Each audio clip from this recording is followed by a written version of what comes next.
بسم الله الرحمن الرحيم. السلام عليكم ورحمة الله وبركاته. دكتور ياسر طاقة معاكم إن شاء الله. Today I am going to talk to you and give you this lecture, in this important lecture about the spinous disease. It is the lecture of diseases, I mean the degenerative diseases of the spines.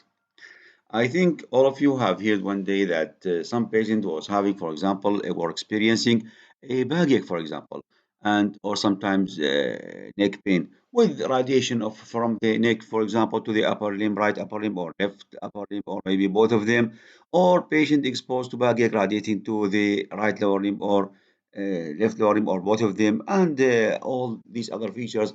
And in fact, as you know, that backache is more common than neck pain, but both of them are common in a society that even one day one of you may be exposed to this backache of different degrees in severity and duration. In fact, today, as I told you, I'm going to talk to you about the degenerative disease of the spine as a cause of backache or as a cause of neck pain. To start with, the intervertebral disc is made up of central nucleus of a jelly-like substance called the nucleus pulposus. Enclosed under tension by fibrous ring, the annulus fibrosus, the whole being enclosed between fibrocartilaginous plates above and below. The intervertebral disc acts as shock absorber and allow normal mobility between the adjacent vertebrae. You know that the movement of vertebrae one over the other, if there is no this disc, there will be cracking between bone and attachment, and the movement will be difficult of any human, so that they are act as I told you as shock absorber. Pain due to degenerative disease of the cervical and lumbar spine is very common in the general population. A wide variety of terms used to describe this condition, including, for example, lumbago, wear and tear, spondylosis, or slipped or prolapsed disc. اكيد كثير منكم سامعين في اليوم فلان صار عنده يسموه عرق النساء او عرق النساء. هو يعني عرق النساء وشنو مقصود به؟ مقصود به sciatic nerve, pain of the sciatic nerve which is due to prolapse disc. بالمصطلح العام يقول صار عنده عرق النساء. هذا المصطلح هو ما صحيح. ليش؟ لأنه هو يعني كpain of the sciatic nerve or sciatic distribution of the nerve is a symptom of the original disease, which is of disc. But why they said this because and why it is called يعني sciatic nerve called عرق النساء يعني with regard to women, because in many cases we have faced and through life, as you see, for example, one day that women during pregnancy may got this prolapse disc. And in fact, you will see that females are usually more affected in prolapse disc and other diseases of the spine more than male. This is the normal structure of the vertebral. This is vertebral body, and between both of them, you these are the other transverse process and anteriorly, posteriorly, and this is the spinal cord. Now, this is the disc. It consists of two parts. The outer part called the annulus fibrosus, which is strong, and the inner part is the nucleus pulposus, which is jelly-like material. This is just a diagram to show you the nucleus pulposus and surrounded by annulus fibrosus. Okay. Also, this is the intervertebral disc. As I told you, the nucleus pulposus and the annulus pulposus. This is quite strong. To imagine this and what are going to see in these diseases, the disease of the spine of this disease, you can imagine this disc just like orange, but this orange is compressed. يعني ايش اقصد بكلامي هذا؟ حتى تخيلوا ايش حيصير باثولوجي بالنسبه لما نحكيه بعد شويه. ممكن تخيلوا بالطريقه التاليه، انه تصور الديسك هذا مثل شكل، يعني خلينا نقول نوصفه بشكل برتقاله. زين، هذه البرتقاله اشبه قشرها سميك وثخين، لكن داخلها يكون شيء يشبه السائل اللي هو هذا نسميه اليوس بالبوسس، اما هذا خارج القشر. طبعا شكل البرتقاله تفكروا مو هوني شلون صار شكل، يعني شكل خلينا نقول مكبوس، بس انا قصدي المبدا هو يكون بهالشكل هذا، انه الوول is thick, the inside is soft gel like material. Regarding pathologies, in degenerative of the spine. As the intervertebral disc ages, the intervertebral disc and the adjacent vertebrae undergo changes with age. Some of these can cause local pain and may be associated with compression of the spinal cord or of any root. Now, as the intervertebral disc ages, the nucleus pulposus degenerates, losing its ability to retain water. ايضا نرجع على نفس المثل اللي ذكرناه قبل شويه مثل البرتقاله. البرتقاله عندك اول ما تشيلها داخل من الشجره مثلا راح تشوفها يعني طازجه وفريش وتشوف القشر مالها يلمع زين، ولكن اذا انت هذه البرتقاله ما اكلتها نفس اليوم خليتها عندك في دولاب خزنتها خلينا نقول بعد شهر شهر كامل ثم طلعتها ايش راح تشوف؟ راح يصير شرينكج بالسايز مالها، الكفر مالها ما راح يظل هذاك الشايني او الشيء اللماع اللي فيه، حتى راح يصير تجعدات تصير. فهذا الشيء يحصل ايضا عندنا في حاله الديسك. The annulus thins with age and radial slit. هي مهمه عندي radial slit يعني شق اسمه hernia يعني site of hernia. Radial slit can appear in it which allow the nucleus يعني contents of the gel-like material to bulge and even rupture through. This is what we call as disc prolapse. Progressive collapse of the disc space may also allow additional movement. This can put extra strain on the apophyseal joint, in which secondary degenerative changes may occur with associated ligamentous hypertrophy. That is additional to the pathology. The bulging peripheral fibers of the annulus may become calcified and even form osteophytes, just like bony osteophytes. Now, for example, this is the nucleus pulposus. This is the annulus fibrosus. This is the radial tear. This is the tear. This resulted after compression of the disc by protrusion of gel-like material outside. Now you can imagine that this is spinous process. This is the lamina. And this is the spinal cord inside. And these are the nerve roots from both sides. What happened here? The slit was in one side, as you can see. For example, this in the left side. This nucleus pulposus went out and go to press on this nerve root. This will result in pain in the left side, left lower limb, for example. Sorry. And so this is how hernia disc is happening. How you can see posterolateral disc prolapse compressing on the nerve roots.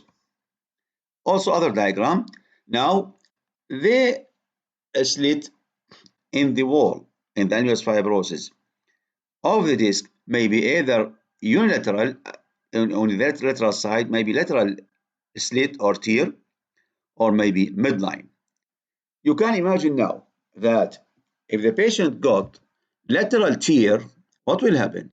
This will go to one side of the nerve roots only. So, for example, in this case, it will compress on the nerve root of the left side. For example, in the back, in the lumbosacral area, there will be, for example, pain, numbness, or paresthesia in the left lower limb only, while the right lower limb will be safe and normal.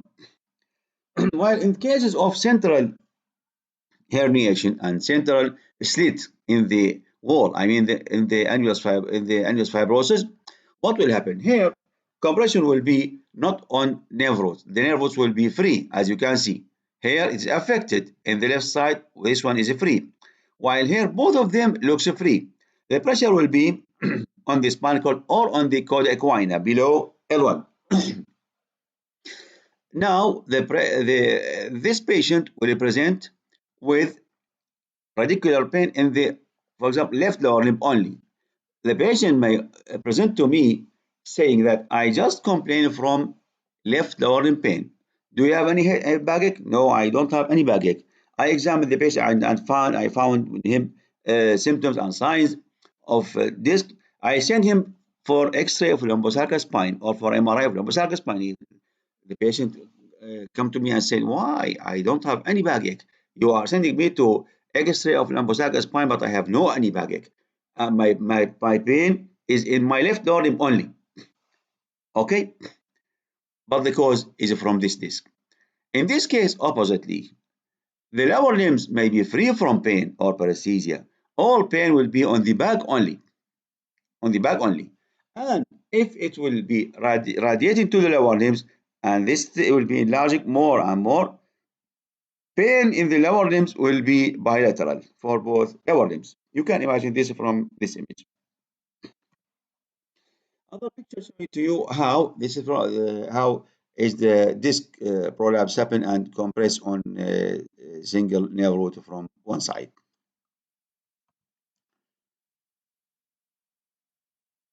So that neurological involvement can therefore be caused by either soft disc, as you saw in the pictures, ligamentous hypertrophy, or osteophyte formation compressing the cord equina or nerve roots. Soft disc, ligamentous hypertrophy, or osteophyte. Now, this is a case of a prolapse disc. You can see it very well. This is the annulus fibrosis, and this is the nucleus. This annulus fibrosis, this is the blue color, and this is the nucleus pulposus going outside, compressing on this nerve root. This is normal. Here you can see as well. This is the slit or tear in this one side, partial called protrusion, and then complete prolapse, just like this.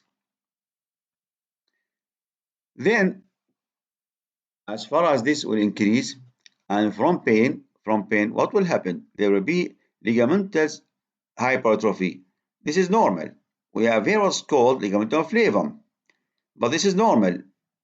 Normal now it is thickened, as you can see, thickened ligamentum flavum will compress also on the cord and will result in spinal canal stenosis due to ligamentous hypertrophy. And lastly, this diagram showing to you the different degenerative process of disc. This is normal disc with its height and color. Then degenerative disc only without protrusion. Now disc bulging or protrusion. Now disc herniation. Now thinning of the disc, very thin. Then you can see now after thinning of this, the compression of vertebra over the other will result in this osteophyte formation. Maybe, for example, this anterior osteophyte or posterior. Much more clear at here. This is quite clear anterior osteophyte, and this posterior osteophyte will add also to the pressure on the spinal cord or on the nerve roots. These are important points regarding pathology of disease of the spine, whether cervical or lumbosacral. And as you are seeing till now that we are talking mainly about cervical and lumbosacral because these are the most important sites of getting this disease. You know, we have the cervical spine and thoracic spines, lumbar spine, sacral spine, coccygeal spine. These disease will affect mainly the lumbar or lumbosacral area, and secondly, the cervical. Rarely, it may affect the thoracic spines. For example, this is also, this is C1, C2, this is C3, C4, C5, C6. You can see at here, the disc, this is anterior, this is posterior, this is spinal cord, and this disc went back between C5 and 6 and compressed on the cord. This is normal. This is the annulus fibrosis, and this is the nucleus pulposus. Here, there is slit and herniation of the disc material outside, compressed on the cord, as you can see. This is sagittal, this is the transverse or axial section. Now, as I told you that after this general speaking about all degenerative disease of the spines with regard to any vertebral level, the lecture in this lecture I'm going to talk you into two parts. The first part about cervical degenerative disease, and the second part about lumbosacral degenerative disease of the spine. 90% of a prolapse disc will occur in the cervical region, particularly between C5 and 6, and between C6 and C7. Now, you can see that the percentage is 19%, which means that it is second, as you'll see later on, how much is the number or percentage for the lumbosacral spine, which is higher. And the most important levels affected are C5, 6, and C6, C7. Why these? Because they are the area of mobility of the spine at this site. In fact, we have two patterns will emerge, either what is called cervical radiculopathy or myelopathy.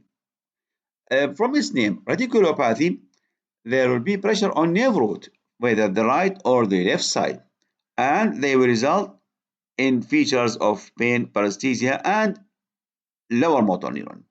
While cervical myelopathy, here pressure will be on the spinal cord itself and will result in features of upper motor neuron lesions. Now, in cervical radiculopathy, this is neck and radicular pain, neck pain and radicular pain in the arm with, on examination, signs of, as I told you, lower motor neuron lesion, usually affecting C6 or C7 nerve roots. C6 or C7 nerve roots due to prolapse in the level C5, 6 or C6, C7. While in case myelopathy, this presents with pain and stiffness in the neck, with a gritty feeling in the tips of the fingers.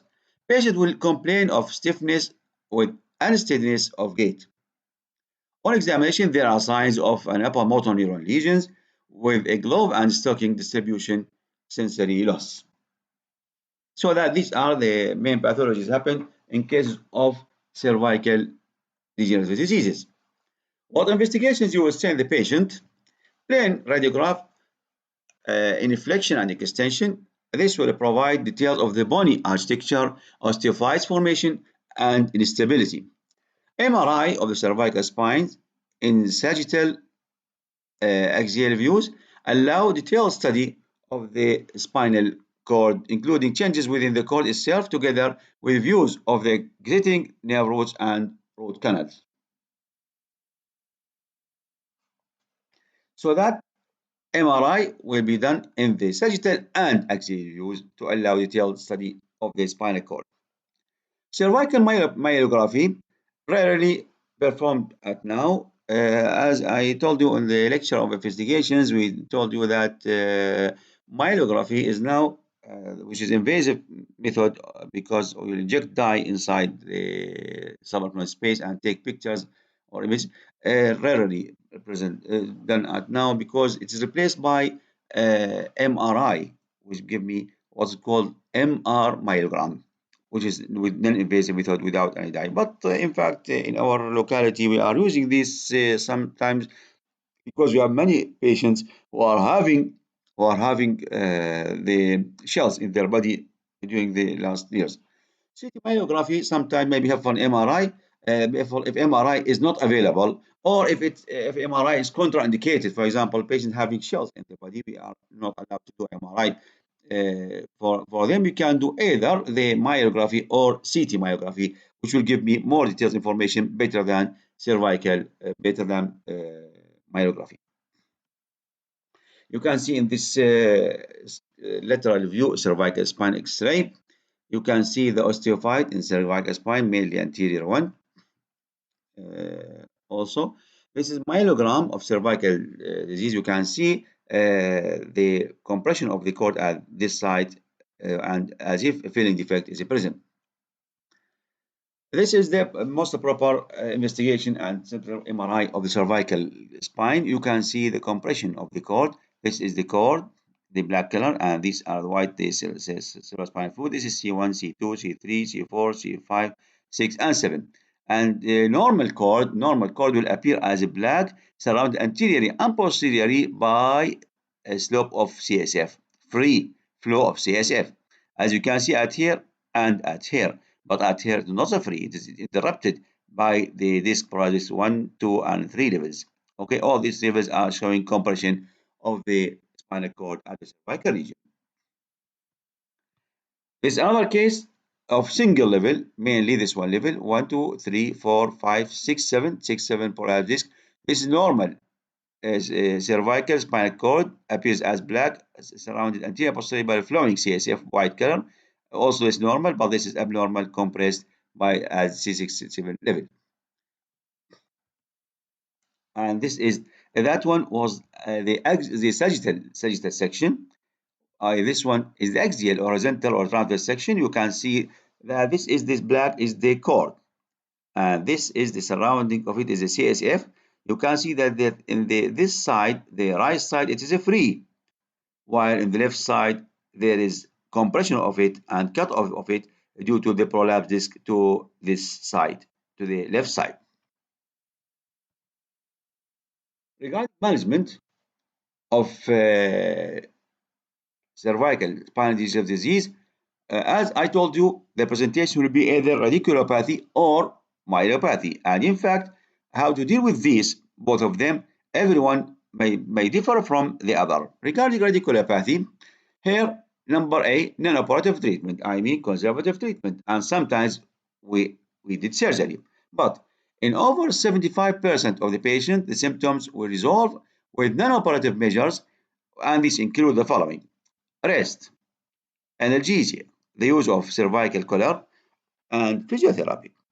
Physiotherapy, regarding rest, I don't mean just bed rest, I mean rest for the cervical spine from movement, analgesia like non-steroidal anti-inflammatory drugs, the use of cervical collar, and here I will concentrate on this point that the patient must use rigid collar. Rigid collar, not like the collar used for traumatic head injuries. We told you that in the ABC management of head injuries, we will put with the ABC, we put cervical collar around the leg of the patient, and we describe that collar that it should prevent two movements, right and left of the head and neck, and prevent up and down. Here, no need to stop the movement of right and left, but important to stop the movement of up and down because flexion of the neck will result in increasing disc prolapse. So that cervical collar is mandatory, and physiotherapy, like for example heat and other measures to treat this. And as I told you, 75% of the patient, they will resolve without any surgical interference. Surgery for radiculopathy is indicated in the following conditions only: if the physical signs correspond with the neurological finding, mainly if there is a neurological deficit. For example, weakness of the right upper limb or paresthesia, and the MRI also goes with the symptoms and signs, then surgery is to be done. If symptoms are severe, or if non-operative treatment has failed, or sometimes, for example, after patient wishes, we always ask the patient, please wait for a while if there's no focus deficit. Stay and wait for a period, for example, 2 weeks, 4 weeks, sometimes 6 weeks. Your pain will disappear. If the patient said, I cannot understand this pain, please do surgery for me and let me get rid of this severe pain as early as possible. At that case, we are going to do surgery for this patient. In fact, surgery for radiculopathy done by good decompression of the nerve roots and will give us good results. And the approach nowadays we are using, I don't want to give you more details about this. We are approaching the disc by anterior approach, what's called anterior cervical discectomy and fusion, or called ICDF in summary. Management of cervical spine myelopathy. The aim of the operation here is to prevent further deterioration. Also for myelopathy, we start with what? With the conservative, but if there's features of progressive myelopathy, then surgery to be done. The aim of the project is to prevent further deterioration, and this is quite important sentence. We will tell the family or the patient himself that the aim of surgery is just to prevent further deterioration, not to return back to normal power and feeling before the myelopathy. هذه مهمة جدا انه تخبر انت مريض يعني قبل العملية انه aim of surgery just to prevent and to stop deterioration. يعني ما يسألك مثلا أنا بالنسبة لي ما أقدر أمشي هسه حاليا، أو مثلا إيدي مثلا يعني بها قدر وتنمل وكذا إلى آخره، وأنا إذا عملت عملية كل هالأمور راح تختفي من عندي؟ تقول له لا، يعني ممكن ما تختفي عندك، أنه بس نحافظ على ما تبقى.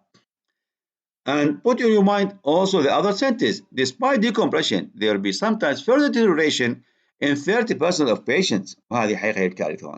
أنه this is probably due to vascular changes within the cord itself. Within the cord itself maybe vascular changes and as decompression of the cord. يعني what's long standing compression of the spinal cord, and it will be accommodated for slow and little amount of blood supply. Suddenly, I did decompression. This spinal cord is hungry for blood. Please give me more and more blood at the side of decompression. No blood is coming to the spinal cord, and there will be more defect. And as you see, that 30% of patients will get deterioration after surgery. Surgical indications in cervical myelopathy include if the patient is deteriorating to stop deterioration only. To stop deterioration. Look, if the patient's symptoms interfere with normal activity, and in patients who are prepared to accept the risk of a procedure, as I told you, the risk one or two, either no improvement or maybe either also deterioration. The aim of surgery is to decompress the spinal cord and maintain or establish stability if there is instability, and that's done by posterior fixation. By this, we finished talking about the disease of the cervical spine, and we'll go to the second part of the lecture when I'm going to talk to you about the disease of the lumbar spine, which I told you that it is more common than cervical spine. In fact, between 70% and 90% of individuals will experience back pain at some point in their life. Degenerative disease of the spine by spine include either lumbar disc prolapse or lumbar spinal stenosis. They are different pathologies. Regarding pathology of this prolapse, the same, but here spinal stenosis, as I told you, it is due to ligamentum flavum thickening, which I just showed you in the images. I return back to show you the image. This one, okay. This one, there will be hypertrophy of ligamentum flavum. This results in stenosis of the canal. You can see it very well. Now we will turn back.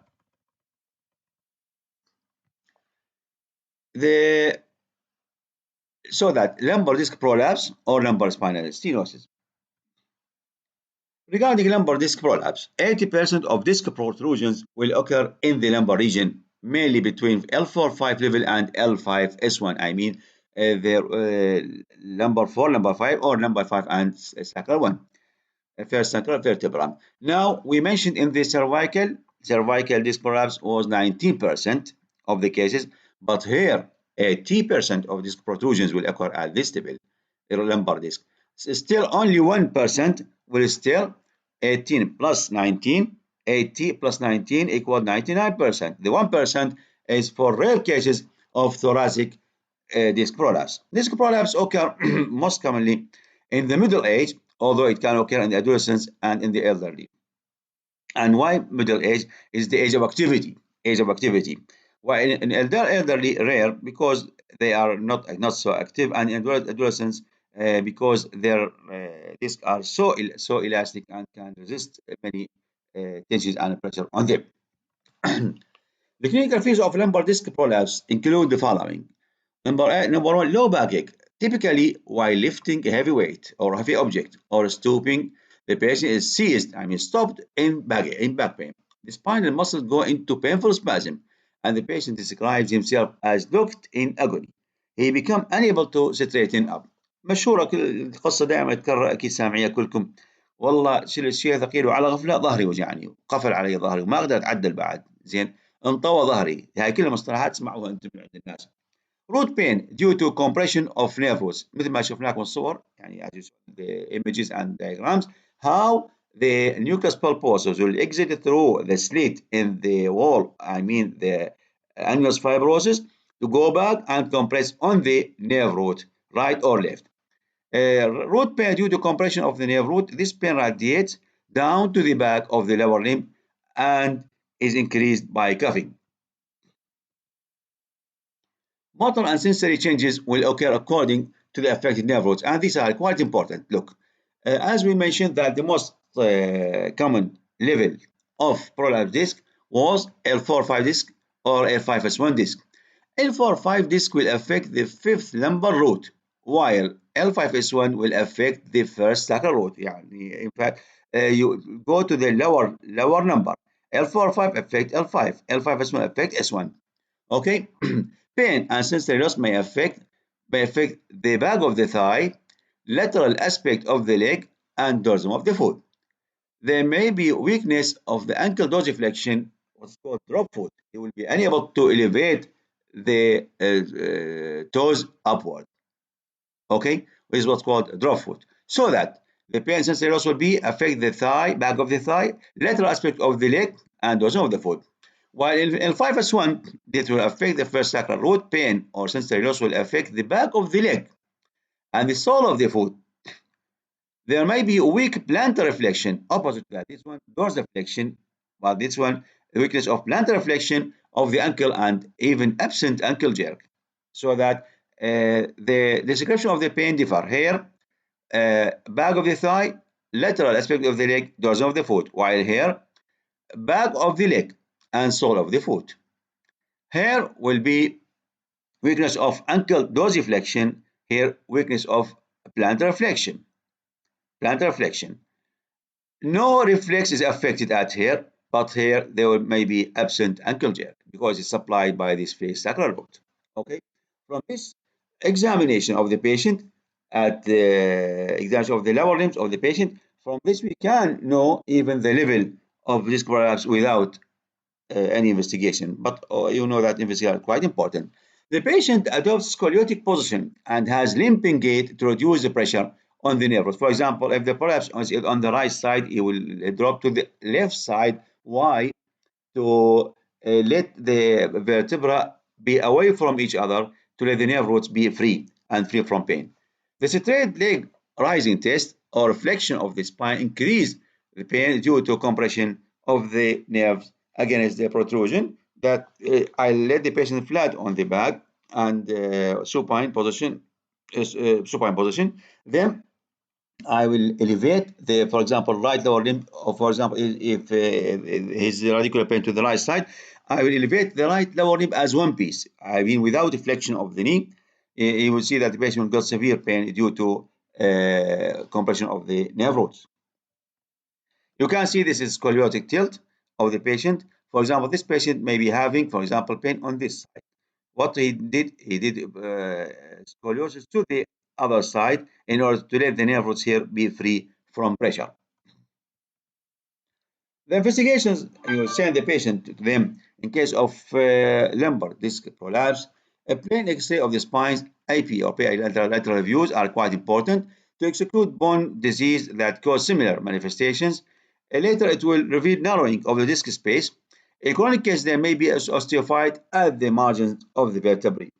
And in fact, nowadays we are using this just as a primary investigation. The final investigation will be CT or MRI. Myelography, as I told you, is an invasive procedure, and because of its possible complications, it has been replaced by CT and MRI. And in fact, we will inject the dye and then take X-ray of lumbosacral spine. You will see, for example, filling defect, as I just showed you for the case of cervical spine. CT scan or MRI have learned of the disadvantages of myelography and are now the preferred methods of spine imaging, mainly MRI of lumbosacral spines. You can see, for example, this is a case of this is X-ray of lumbosacral spine lateral view. You can see that the space is open except at here. This is L5, this is S1. You can see that very narrow disc space. This may give me clue that this disc went back and compressed on the coda equine, I mean on the nerve roots, and causing the pain. And this is a myelogram with prolapses. You can see the different defect at here. And this is the much more simpler, the MRI. You can see this is the S1, sacrum 1, this is L5, L4, L3, L2, L1. And this vertebra, this normal disc, while this is abnormal disc, protruded disc, and prolapse disc backward compressed on the nerve roots or on the dura sac. How we are going to treat these patients? You know that something common to the population. They said فلان صار عنده والله وجع ظهر انزلاق غضروفي سووا له عمليه ما سووا له عمليه تعالج. I'll ask you, is any patient having prolapse disc will be in need for surgery? In fact, no. To start with, we must start with conservative treatment. Rest in bed on a board placed under the mattress to give rigid support for a period of 2 to 4 weeks. This will relieve the pain in the majority of cases. Analgesics, usually anti-inflammatory agents, Physiotherapy after recovery from the acute attack, and the physiotherapy will be in some sort of, for example, heat and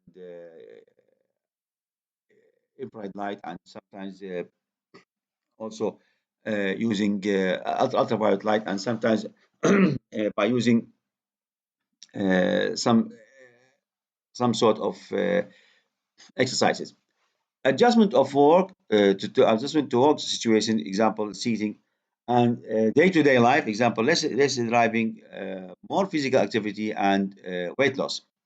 Avoidance of sudden flexion strain on the spine is quite important, because you know that the flexion of the back will result in more and more disc. Flexion of the neck, more and more disc prolapse. After this conservative treatment, 90% of patients will get spontaneous resolution of symptoms within 6 weeks. Minor degree of weakness and numbness usually improve with time. Motor weakness is more likely to improve than sensory. I mean, even with conservative or with surgery, the weakness will improve, sometimes may still, but the motor weakness will improve much better and much rapidly than sensory deficit. Now, if these measures fail, then we go to surgery. The indications for surgery in case of lumbar disc include, as I told you, I repeat the sentence again, that not every patient having prolapsed lumbar disc will have surgery. And I return back to the previous slide that 90% of patients having prolapsed disc and proved by X-ray and by MRI of the spines will get spontaneous resolution of symptoms within 6 weeks. Just please wait for 6 weeks. Of course, if there's no deficit, if there's deficit, no, we will proceed to surgery. So that, what are the indications for surgery? Persistent symptoms not respond to treatment. Recurrent attacks of severe pain or evidence of motor or sensory affection and mean deficit or sphincter disturbance. At that time, surgery is mandatory. Surgery is mandatory. So you can see that pain, severe pain, pain of back is not indication for surgery unless it is persistent or recurrent after severe recurrent attacks. The patient can withstand. But if focus deficit, then no, this is a pure indication, clear indication for surgery. The aim of surgery is removal of prolapsed nucleus pulposus, and please draw attention to this. I will not remove the disc, all of it. I remove the prolapsed nucleus pulposus piece only. You saw the diagrams, many diagrams, and I will remove only the prolapsed segment, not all this could be removed. Now I return back to the previous images.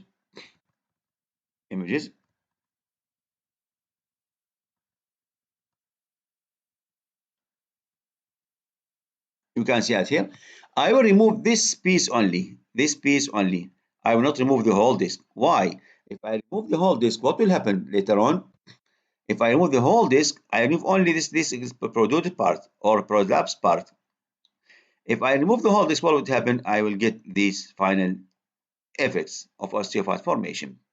Okay, so that we will remove the protruded piece only.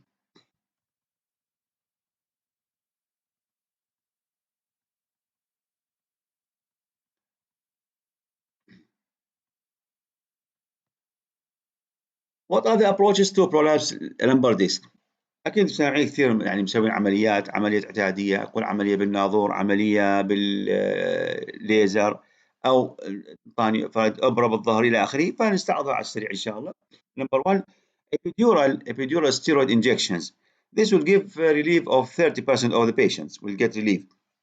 Chemonucleolysis, which by the injection of chemopapine into the disc itself. This results in loss of the disc with a proteolytic enzyme and has about 70% success rate.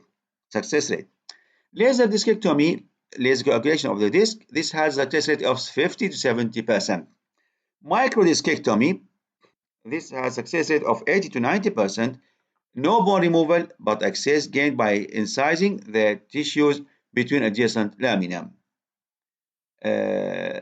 Standard laminectomy and discectomy has the same success rate as microdiscectomy, but there is longer scar, longer stay in hospital, and longer recovery period. longer recovery period. But as you can see that the same success as microscopy, I mean 80 to 90%, because we are seeing everything by our eyes and treat them. Now, the other pathology of lumbosacral area or lumbosacral spines are canal stenosis, lumbar spinal stenosis. Here, as I told you, there will be thickening of ligamentum flavum, as I showed you in the pictures. Posterior pressure on the cord or the cord equine or the dura sac and nerve roots. The clinical features will be spinal stenosis present typically in the elderly patient and tend to progress gradually. The patient develop back pain, especially standing and walking. This is associated with neurological symptoms in the legs. Patients report pain, weakness, and numbness in the legs on standing or walking. Their walking distance is usually limited, or let me say, it will be decreasing. It will be decreasing day after day. What I mean by this? This patient, for example, he was able to walk for 5 to 10 kilometers with no any problem. Then he is seeing that he is unable to move this long distance. For example, 1 kilometer, then 900 meters, and so on. The symptom usually resolve with rest, especially sitting down for 5 to 10 minutes. They can then continue. This was called intermittent neurologic claudication or neurologic intermittent claudication 2, which should be differentiated from vascular claudication. The difference between them that both of them are having what's called intermittent claudication. Intermittent claudication means yeah, he will feel numbness and weakness in the lower limb and is unable to continue to walk. As I told you, walking distance will be decreasing. First of all, it was 10 kilometers, then 5 kilometers, then only 1 kilometer, which is 1,000 meters, then 900 meters, 500 meters, 100 meters. Some patient, I told him, how long is distance you can walk? He said continuously. How much distance you can walk continuously without stopping? He said to me that in about area distance of 50 meters, I will stop 3 times. 3 times. They will stop and get relief, and then they will continue their walking. They will sit down. In case of neurological claudication, they will sit down for 5 to 10 minutes. Then they can continue. While in cases of vascular claudication, they will stop very less time. So that it's noticeable that symptoms of vascular claudication are relieved more rapidly with rest. For example, rest for only 30 seconds, half minutes, or maximum 1 minute, then you can continue walking. While here, 5 to 10 minutes to get relief and they continue their walking. You can see this is the case of lumbar canal stenosis. You see that the disc is nearly in its place, not so broad, but the pressure from backward is called spinal stenosis. And as you can see also at here, the disc is not so protruded, but the pressure all from posterior, mainly at this level. Okay, this is the case of spinal canal stenosis in the lumbar spine. You can see how the shape of the cord or the dura sac was just very, very thin. Treatment of lumbar canal stenosis. Also, many patients with spinal stenosis are elderly, and non-surgical methods of treatment may be safest. Various treatments have been used with fairly low success rate, such as lumbar corset. lumbar corset سامعين يسموه حزام الضرب، بس هذا الحزام يعني ما يكون لازم به المساند، بس مجرد حزام يعني خلينا نقول let the patient feel just like heat. Epidural injection of steroids, sometimes beneficial. Traction, sometimes beneficial. Physiotherapy now with flexion exercise, opposite to the exercise used in case of lumbar disc prolapse, because the pressure here from the back. And if you do a flexion, this thickened ligamentum flavum will get some stretching. I'll go back just to this image. You can see if the disc is coming from here, now flexion will result in more and more polarized disc backward so that we will do extension. That's in case of disc disease, disc prolapse. While here, the problem is different. Their spinal stenosis due to posterior ligamentum flavum thickening. If I do more backward flexion, I mean more lordosis, more pain and more pressure on the cord. What we do flexion of the back, not extension, At that time, this will be stretched along the whole area and get relief of pain. So that flexion exercises can be helpful in minority of patients. Calcitonin has been used with some success for treating spinal stenosis, particularly in the elderly who may not be fit for surgery. Success rate of 20 to 30% have been reported, but to date there has not been a randomized trial to assess the treatment, so that we are not using it. In fact, surgery is effective in about 70% of patients with spinal stenosis. What we are going to do in this patient, decompression of the symptomatic nerve roots and central stenosis can give very effective relief of these patients. In fact, we think that of surgery for spinal stenosis is much more beneficial than simple conservative treatment. But as we told you that we will start with the other upper measures of conservative treatment, and if no benefit, we'll go to surgery by decompression of the dural sac and nerve roots. For example, you can see this is the corset, and as I told you, with no supporters, I mean rods in the back are not present. And this is the site of epidural injection at here, because you know that the stenosis is in the backward, thickened ligament flavum. And this is it has to do decompressive lumbar laminectomy and relief of the dural sac and of the affected nerve roots from pressure of the posterior ligament of flavum. Thank you very much for listening to this lecture. And if you have any question, please don't hesitate to contact me. I'm ready to for the answer. I hope that this lecture was happy to you, and thank you very much. Wassalamu alaikum wa rahmatullahi wa barakatuh.